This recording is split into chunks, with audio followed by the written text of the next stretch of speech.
Alright guys, I was going to do another roof video so fast, but I over here at Premium again, and they have a 2007 Affinity Country Coach. It's an Affinity 700 with the cool square windows on the outside.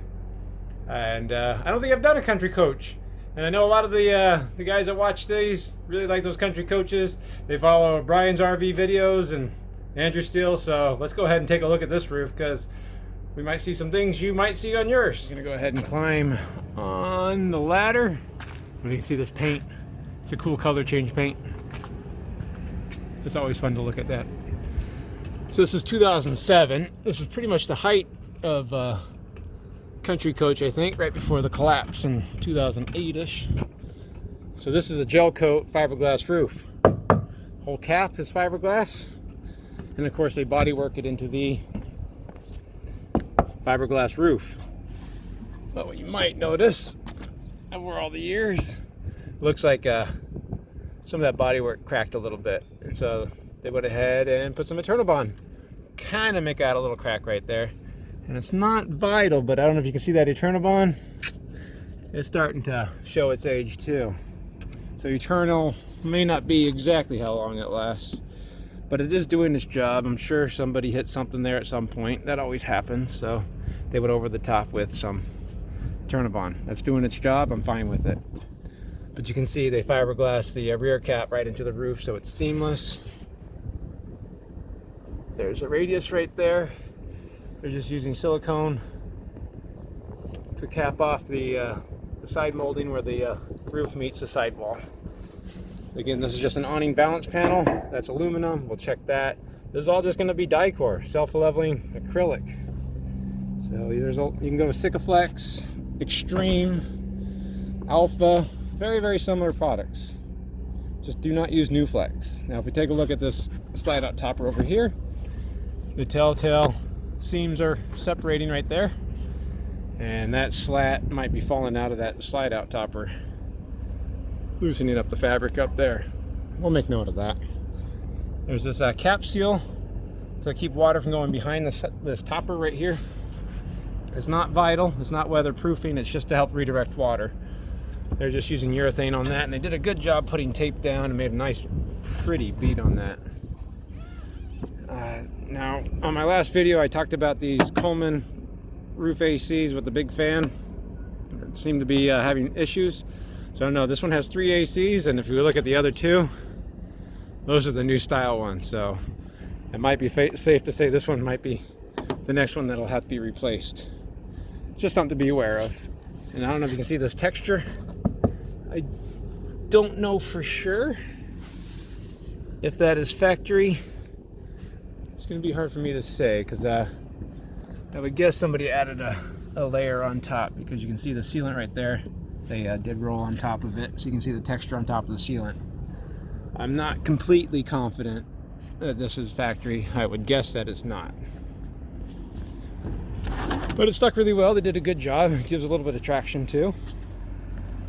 As far as the roof goes, I'm really not seeing anything bad. The sealant all looks to be in good shape.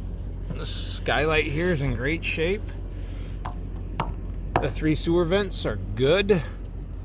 They definitely have a good bead of sealant on it.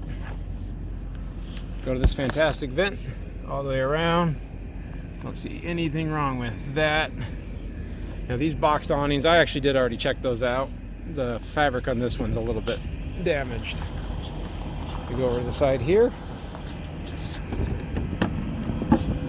Inspect the side. There you can kind of see the remnants of that damage. This seems like a pointless slide-out topper to me if I've ever seen one. All that expense and work for, I don't know, 3 or 4 inches. But I guess it does balance it out. Now, I'm not seeing any issues up here, so we'll just keep walking forward. These are just going to be the junction boxes where the 2 motors go. These are Carefree box awnings. These are not Girard or Zipty. Go over the top. Everything's looking really good there. I suspect our seams are going to start separating there too. This is just going to be the Omnidirectional TV antenna. Looks like The original one's been replaced. So that gives me more cause to believe that this is not factory sealant down or coating on here. Couldn't tell you exactly which type of coating it is, but I guess just a standard Dicor roll-on coating. Check this AC, it's not loose. This one actually has 4 solar panels on it. I mean, to my eye, if it's not factory, whoever did it did a great job. For sure. They look to be in pretty good shape. And you can see this one, the sun's pretty low in the sky right now. So I'd say it's probably about 3:30. And it's still getting pretty good sun, except for obviously where the AC is shading it. There's only so much you can do. Shade happens. Alright, another fabric is fraying, or the seams are separating.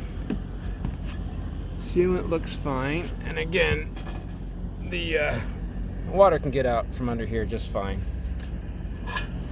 We go to the other side. All these mounts look good. Condenser coils look good. AC feels tight. We won't bother putting that one up because I can see that this has been up there for a while. So I don't have any reasons to believe they didn't do a good job. Connections look good. Not sure if that's a radio antenna or a CB antenna. They're missing the mast on. Again, GPS, XM. It's kind of strange because you got another XM over here. Now this entry door awning is actually just a manual crank one. Awning feels nice and tight. On this front cap, this is going to be fiberglass. I would not walk past this high point right there. You can lean over, take a good look, but whoever's the owner, took really good care of it because that paint's in great shape all the way around this owner home. And even all that sealant right there is looking great. Alright guys, that was a fast, easy inspection. 2007 Country Coach Affinity 700. Alright guys, I hope that we all learned something from this one. Country Coach did a great job building these things.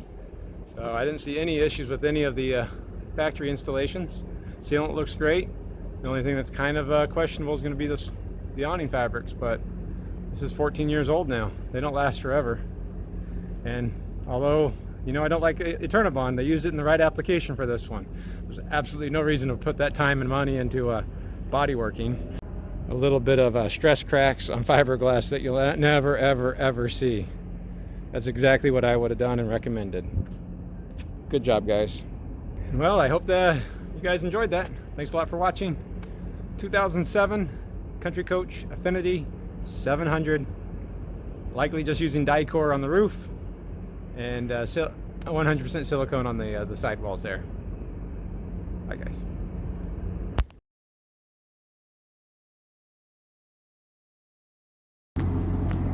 Now on my King Air video, I did have a viewer ask me questions about the tires, like that wheel matches the tag axle on the King Air. He said on Country Coaches a lot of times the tag axle rim is inverted, so it matches the drive axle. I've seen it 50-50. On some of them they have a steerable tag axle, and so that wheel setup reverse wouldn't work very well. Some of them it reverses it to bring it in out to level with the tag axle. I don't know the rhyme or reason. I'm not the design engineer that came up with this decision.